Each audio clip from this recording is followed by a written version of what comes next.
seeing the rash on the boy's skin, and catching a glimpse of strawberries on the table. Grandfather immediately realized that the child was allergic to strawberries, because Little Universe's father is also allergic to strawberries. Fortunately, Little Universe hadn't eaten the strawberries, he had only played with them for a while. Grandfather immediately took emergency action, and the rash on the child's body gradually faded. When Taeyoung and Hyunjong finally arrived breathlessly at the neighbor's house, they learned that Little Universe was allergic to strawberries. Both of them felt a sudden guilt, blaming themselves for their carelessness. The next day Hyunjong took Little Universe to the hospital. After the doctor's examination, it was confirmed that Little Universe was fine. The allergy test also showed that the child was only allergic to strawberries, no other allergic reactions. Upon hearing this, Hyunjong finally felt relieved. As Hyunjong was coming back downstairs to her home, she unexpectedly encountered Taeyoung's father. This time, Taeyoung's father took the initiative to approach Hyunjong. He wanted to ask her a favor. Seeing how genuinely kind his old father was, Hyunjong did not hesitate and agreed on the spot. After returning home, Hyunjong took the initiative to suggest treating Xian's dad to a meal. After all, he had helped a great deal. She should show her gratitude. Taeyoung glanced at Little Universe, then looked at Hyunjong. After a moment of silence, Taeyoung finally agreed. That evening, Xian's dad arrived at Hyunjong's door right on time, but he did not ring the doorbell. He just stood there, staring at the door. At that moment, the neighbor returned home. Seeing him like this, the neighbor instantly sensed something was wrong.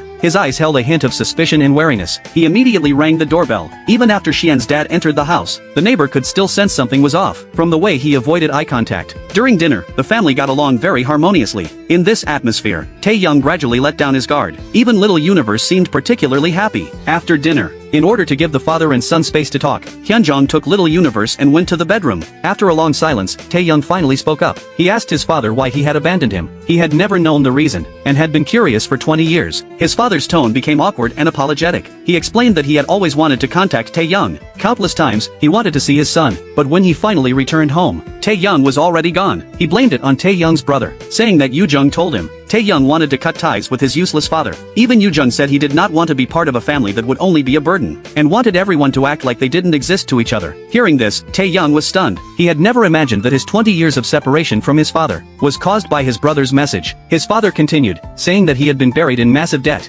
Even if he went to find Taeyoung, it would have only dragged him into the mess. He didn't want to be a father who would only burden his child. In response to Taeyoung's questioning about the debts, he quickly assured him that it was all paid off. Otherwise, he wouldn't have come to find him now. He repeatedly apologized, saying that he was such a worthless father. His father choked with emotion, admitting he wished he could see Taeyoung every day. He wanted to make up for everything he hadn't done for Taeyoung in the past 20 years. He even offered to take care of Universe whenever Taeyoung wanted, saying that family was better than leaving it to others. Taeyoung remained silent for a long time, but eventually chose to believe his father's words, and told him the house's door code, so he could come over and take care of Universe anytime. Upon hearing this, his father's eyes instantly filled with tears. But Taeyoung didn't know that behind his father's kind and guilty face was another ugly side to him. After his father left, Taeyoung sat alone drinking in the room. He was slowly making up his mind to try and forgive this father who had caused him endless pain, to try and reconcile with the painful childhood. At that moment, Hyunjong was quietly standing outside the door. She had overheard every word of the conversation between the father and son. She knew her brother-in-law too well. He was not the cold, selfish person her sister-in-law had described. She clearly remembered when she had argued with her sister. It was her brother-in-law who repeatedly urged her to move in with her sister. It was also her brother-in-law who told her that family should always put each other first, and never feel like a burden. Old memories flooded her mind. Hyunjong immediately realized there was something wrong with Xian's dad, but she also worried that she was overthinking it. In the end, she still chose not to disturb Taeyoung. The next day, the neighbors ran into a local police officer. During a casual chat, they learned an astonishing piece of news. The thief who had been caught had confessed to all the thefts, but had always insisted that he never broke into Hyunjong's house. This strange piece of information instantly made the neighbor realize something was wrong. At the same time, Hyunjong went to the insurance company to handle some paperwork, and unexpectedly heard from the staff that besides her, a middle-aged man